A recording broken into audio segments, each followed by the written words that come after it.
Welcome in, Hornets fans. It is a solo edition of Inside the Hive on the Hornets on SI podcast. And we're here to talk about the thing that is on everybody's minds, and that is the All-Star voting. It was confirmed last night that LaMelo Ball, despite being the lead in fan voting for Eastern Conference guards, will not start the All-Star game. And look, there was a lot of reaction. I knew he wasn't probably going to make it. I thought it's pretty close. Even it was closer than I thought, but I had a good sense. So I didn't stay up for it in my time in the UK, but I logged on to see a lot of the rhetoric and discussion this morning, and it's more complex than people want to make it out to be. And I just wanted to record a solo podcast where I kind of break down a little bit of the voting result and what that means, some of my thoughts and reactions, why the media voted the way they did, and look forward to if it'll actually be an all-star reserve in general and what that could mean. So firstly, let's look at the results. First in fan voting, we know that. Put that down to pretty much his incredible level of support, I'd say, with younger fans and also just with casual NBA fans, like his style of play, his clips, his shoes, his unique personality. It's really hit a large portion of NBA fandom. And that's why he finished first in the fan vote. He finished third in the player vote behind Donovan Mitchell, Jalen Brunson. This was a bit of the X factor for me. I didn't know how the players would view LaMelo Ball, and for him to finish third, I actually think is a pretty incredible achievement. And I'd say of everything from this, LaMelo Ball being rated and respected ahead of the likes of Trae Young, Cade Cunningham, Darius Garland, Maxey Lillard among the players, that's possibly like the most useful takeaway. That's exciting if you're a Hornets fan, because when you start looking forward down here, when there are potentially other people available on the trade market, as free agents, you know that Ball stands in a relatively good place here. This isn't a Franz Wagner situation where I think he was like 10th in player voting, but he was like 5th or 6th in media and fan voting, where the players just do not respect the guy. Okay, this is the opposite of that. So, really interesting. Media voting, LaMelo Ball finished 7th behind Donovan Mitchell, Jalen Brunson, Darius Garland, Cade Cunningham, Damian Lillard, and Trae Young. And he only received 3 votes out of a possible 100 to start the game from the media. We'll get into the detail around that a little bit later. LaMelo Ball now is the only player who received the most votes for the All-Star game, but did not make the All-Star team, if he doesn't, I should say, outside of Zaza Pachulia, which that's when the country of Georgia, I think, tried to get Zaza Pachulia into the game. So we are in pretty rare circumstances here where the big-time lead vote getter isn't going to start. There was also Andrew Wiggins, you might remember a few years ago. His K-pop fans, I think, pushed him up the rankings. So he ended up doing well in the fan vote in one of these random years as well. So what is my reaction? Before you even start to look at this, you need to ask a question to yourself when you're listening to this. What do you want to reward in selecting All-Star players for the All-Star game? Are you wanting to pick players who are fun to watch, exciting, right? Or are you wanting to pick the best players in each conference? And that is a personal question that each person can answer. My personal take is I like to pick the players who deserve it. I know some people point to All NBA for that. That's fine. I just, the way I view it, my philosophy is to look at both of those. All NBA, we have the whole season to pick from, so the teams can look different. Also, it's a cross conference, so there are essentially less spots and it's trickier. So making an All NBA team is a bigger accomplishment than making a All-Star team. With that being my philosophy, I guess kind of my reaction was I wasn't that surprised that LaMelo didn't make it, because if it's the players who deserve it, should LaMelo Ball deserve to start the All-Star game as one of the best 2 guards in the Eastern Conference? No, I don't think he does.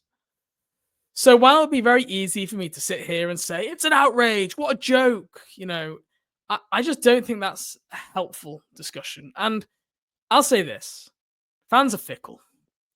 I have no doubt right now, if the Hornets were in the Detroit Pistons situation, okay, looking like a playoff team, breaking out, that the very same Hornets fans right now who are saying LaMelo's meant for the All-Star game, like why aren't we putting forward who the fans want to play?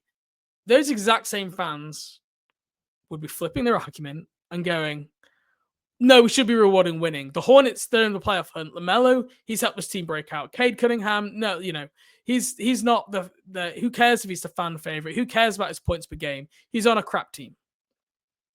Fans are fickle. They're going to pick and choose the arguments that help them one day.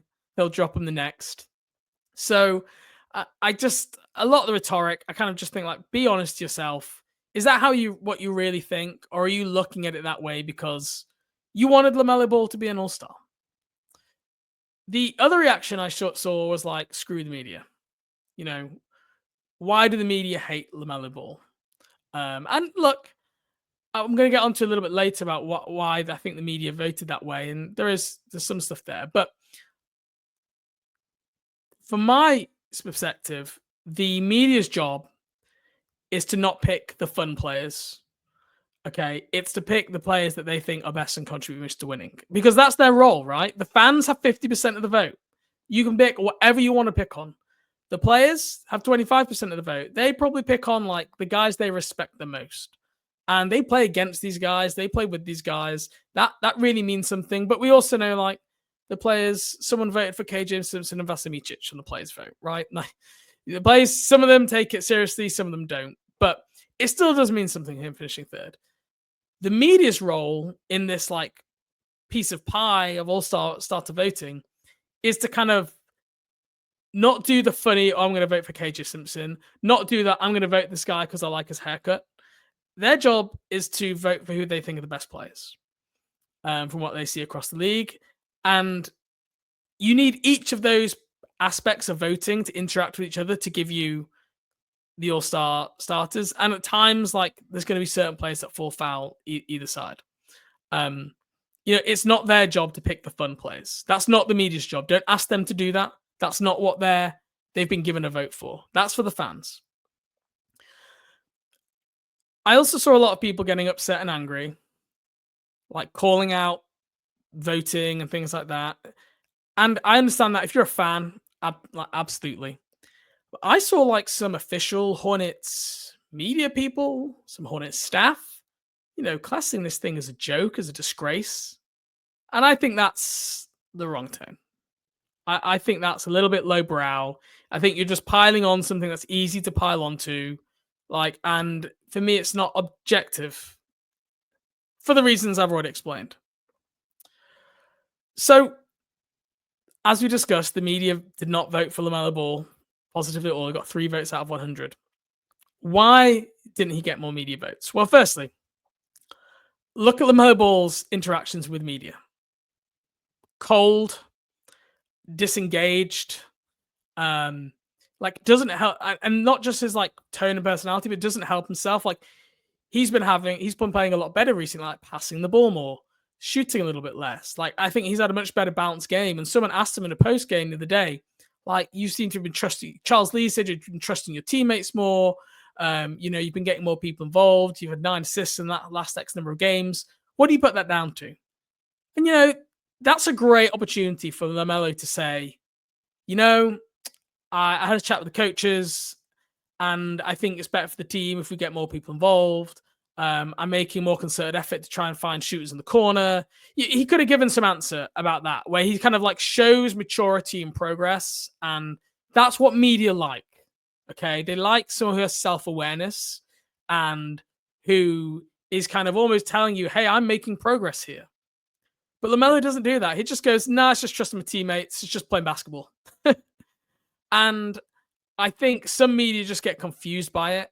And especially those who don't see him every day probably sometimes think it's a little bit like rude. So I definitely think there is an element of like, he's not a personality that people are just attracted to. You look at someone like Tyrese Halliburton on podcasts. Okay. The way he deals with media, like they lap him up. He gives them content. He speaks. He's engaged. He's eloquent with what he communicates. LaMelo isn't that. And I do think that hurts his reputation, because it plays into, the next part of like that. He just kind of doesn't really care. And that doesn't help him. The other reason the Hornets vote this way is their record. The Hornets are out playoff contention for whatever year in a row. If you are not on a good team, if you're not in playoff contention at all, the media severely handicap you more than the players and the fans when it comes to All-Star voting. And while I think there are aspects of that which are truthful, I don't think it should just be a one rule fits all. And the way I think you should look at it is like, if you put Damian Lillard or Trae Young or Darius Garland on the Charlotte Hornets, would this team look that different? And I don't think they do. And I actually think with Lillard and Garland, I think this team looks even worse. And I don't think the media who vote ever kind of look at it that way. And that's something I would try and encourage people to do more so. It's like, it's all well and good saying your team is terrible, so you must be terrible. But you can go take the best players in some of these good teams. They would not be able to rescue the Charlotte Hornets. Okay? Sometimes people are victims of their environment. And we'll get onto some of the shot selection issues and the efficiency. Those things don't help his case either. All right?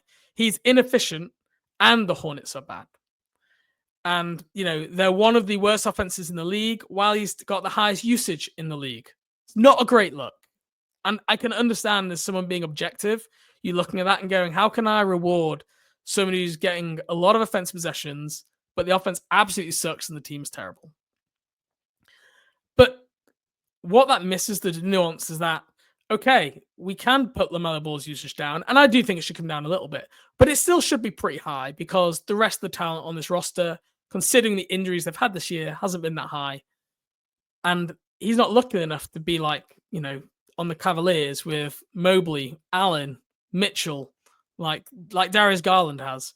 Darius Garland is like getting the third, fourth guy on the scouting list for the Cavs games.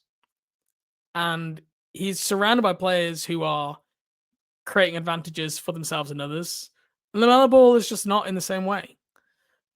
So that's going to be an ongoing debate for the rest of the time of like winning players versus losing players. Devin Booker was known as like an empty stats bad team guy in the Suns. Chris Paul went there. All of a sudden, Devin Booker's good. All right. The year the Atlanta Hawks, they had that massive winning streak and they had 4 All-Star players got to the All-Star game because you wanted to reward the incredible winning. And like now on, you look at like Kyle Korver made the freaking All-Star team. Jeff Teague made the All-Star team. Like, is that right? We have a whole career to compare and say they're not All-Star caliber players, but the team got on a good run. One voter, which is an article from, I think, Stephen Noah in the Sporting News, he actually got some quotes about LaMelo Ball. And his quote was, "He hasn't won shit," the voter said. "Call me old school, but I like to reward winning." All right. And that kind of like finishes off my point on the Hornets' lack of success. The other thing is the media use are advanced stats. And that is something that the fans and the players do not care about and have not looked at. And again, I see people being like, LaMelo Ball is averaging more points per game, rebounds, assists than next players. You can't do that when it comes to having these discussions. That's like lazy, in my opinion. You don't think that, again, let's have this argument again. If Darius Garland was on the Hornets, you don't think he'd be scoring and assisting more than he is on the Cavs? So you can't ding players for sacrificing their own stats and role on winning teams and then use that as an argument against them that, LaMelo Ball scoring more. The advanced stats capture some of that stuff better. And when you look at the advanced stats, LaMelo Ball doesn't rate very highly. You have Jalen Brunson. 1 second. Sorry about that. I need a drink. I've been talking for 50 minutes already. There's a really useful NBA writer, Andy Bailey, writes for Bleacher Report, who he does these advanced stat rankings where he takes like 7 or 8 different advanced stats, your VORPs, your BORPs, your SHNORPs, your game scores, etc. Darko. And he takes every player's average rank in each of them and then averages them out. So what this essentially does is give you a net rating of like advanced stats of where each player ranks. And he published it very recently, and it was really interesting. So overall, Jalen Brunson Jalen Brunson grades out 9th, and this is all NBA players, not Eastern Conference guards. This is absolutely everyone. Jalen Brunson grades out 9th, Garland 11th, Tyrese Halliburton 19th, Donovan Mitchell 20th, Lillard 21st, Hero 24th, Cade Cunningham 27th, LaMelo Ball 30th, Maxey 35th, and Trae Young 39th. Now, NBA media, and I can tell you because I know a lot of these NBA media who vote, they all use these advanced stats. They feel like this is their role, like to bring the advanced analytics movement to all-star voting and to all NBA. It's not everything. They still use the eye test. They don't just rely on this, but it's a factor. And in this factor, LaMelo Ball ranks considerably behind a lot of his other guys he's up against. So that'll be one of the reasons, again, why the media voted that way. Is it's not even like, oh, my eye test is that he's kind of taken a lot of shots and his usage is high, but actually the advanced stats say he's performing really well. That argument doesn't back him up at all. Next up, a lot of media, national media voting, 100 of them, a lot of them just haven't watched much of the Hornets. You know, Charles Barkley said on the broadcast last night, I can flat out tell you I never watched a Hornets game except maybe once. And in that case, you're going to be absorbing all your information about LaMelo through stats, through advanced analytics, and through about what you hear and read. And the narrative that already exists about LaMelo isn't very useful for that, right? And the stats that we just talked about, they're not gonna help him either. Now, I can see some people would also say, well, why don't they watch them? That's their job as the national media. It is, but there's 30 NBA teams. And in their jobs, they need to go on TV, they need to write on websites about different players and teams. And they have to spread out watching all these, as many teams and players as possible. And they have to prioritize the teams and players that they're going to be asked to, as a job, talk about most. And the Charlotte Hornets aren't coming up. News breaking. They're not coming up for anybody. And LaMelo Ball's maybe come up now because he led the league on all-star voting. But like, even in the lead up to this, was the most I heard LaMelo get talked about in years was in the build up to this, only because fans were voting for him and people started going, oh, I maybe need to start paying attention to this. So I can understand why they don't watch a lot of LaMelo Ball. There still shouldn't be an excuse for not watching him at all. Like, that is just like, I understand you need to watch the Thunder and Celtics and Cavs more than the Hornets. No one's disputing that. But you need to have like a baseline level. Like, I need to watch at least 10 Hornets games a season or something so that you can actually call yourself a national analyst. So that is frustrating. Another thing to mention, again, I saw another vote mention this, is that when ballots were due in, which was like end of December, early January, I think LaMelo had only played 20 or so games.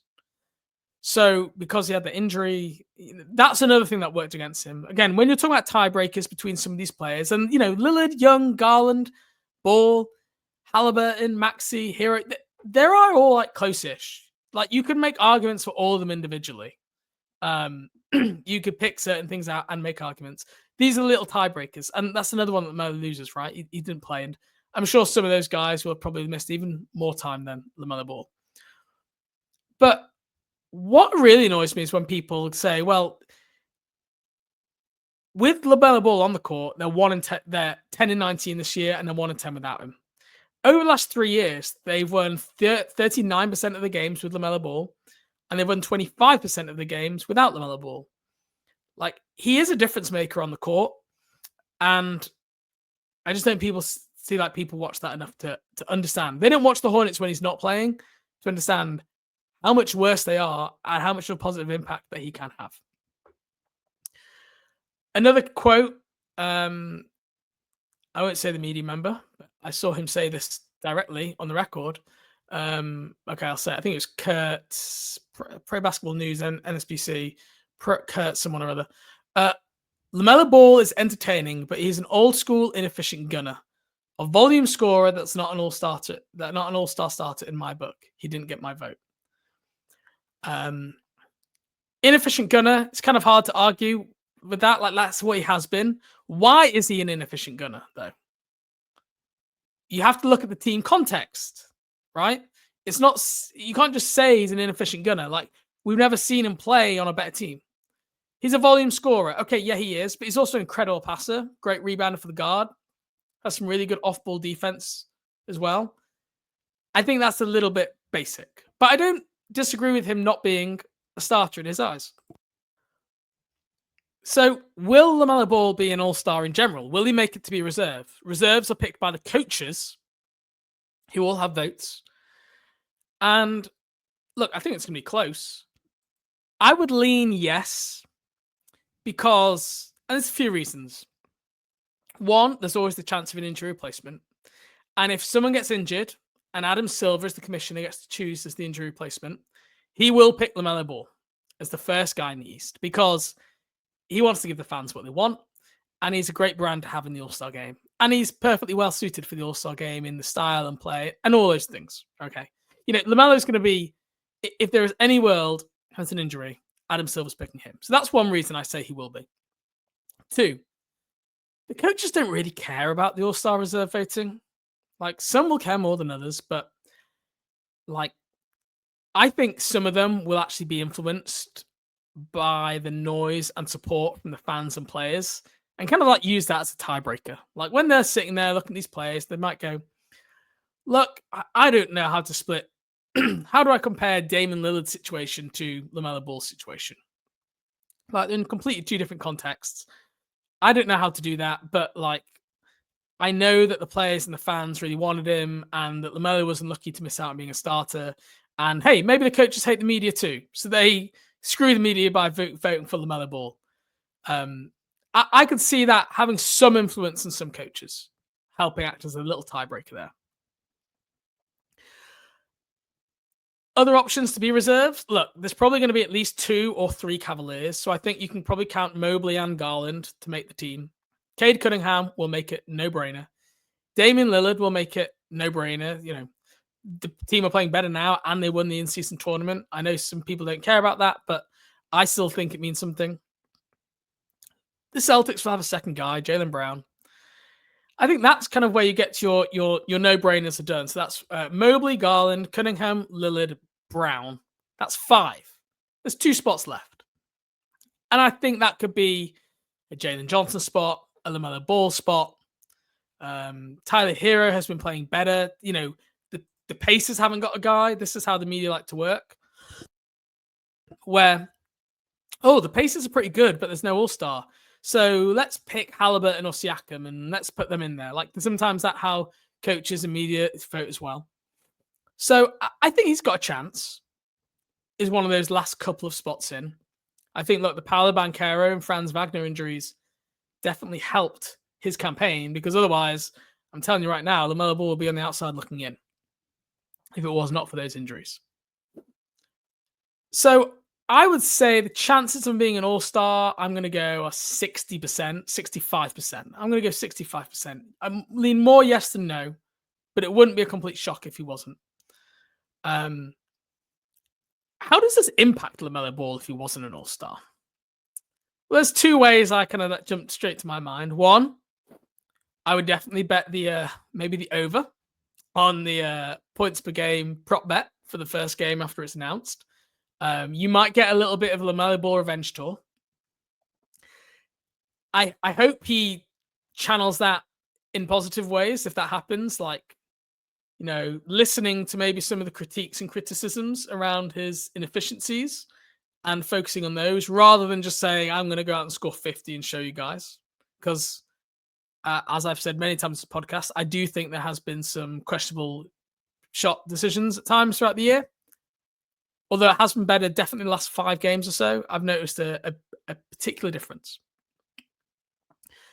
The other risk, and this is the scary one, is LaMelo starts thinking, I've just had this season in Charlotte, and like, this is my reputation. This is how I'm viewed around the league. Like, because my team's not good enough around me, I need to get to a better team. Otherwise, people are never going to respect me. And that's the scary one, is that LaMelo starts going, I need to be in a big market, or I need to be in a team that's competing in the playoffs. And right now in Charlotte, he's not in either. Now, I don't think LaMelo has ever appeared to be a guy who's really cared about this, even though he's got such a big brand. He's pretty chill, relaxed, straightforward guy off the court. Everything you hear. But he is getting older, and at some point, like I've always felt eventually, at some point in time, LaMelo Ball is probably going to ask out of Charlotte. Like it would be silly not to kind of think that at some point in his career that he would maybe think, this, I'm going to move on. And because the nature of what type of franchise Charlotte is, it would probably be more likely it would be LaMelo to ask out than the other way around. Injuries have probably negated some of that over the years, but I'd still say it's more likely. So impacts could be LaMelo wanting to prove everyone wrong. Could be a good thing. Could also be bad, as outlined. Could be that he starts, casting his eye over other spots, which is not something that I really want to think about because LaMelo Ball has taken a jump this year. Like I know at times we still critique him because he's the best player on the team. He's the highest paid player on the team. So we're going to talk about him and hold him to a higher standard than everyone else on the team. That's fair. But he has taken a jump. He has got better. And I feel like the media in their voting to kind of pull us to an end here feel like he's just the same old LaMelo Ball. And I don't think that's fair or accurate. So that's everything from my solo pod. Hopefully you enjoyed it. I had a lot of thoughts I wanted to get out. I did not think this was going to be over 25 minutes, but thank you for listening. Hopefully you found some of the discussion insightful. And look, we'll find out in the next week or two here if LaMelo Ball will be an all-star. And we can rehash some of the conversation all over again. See you next week.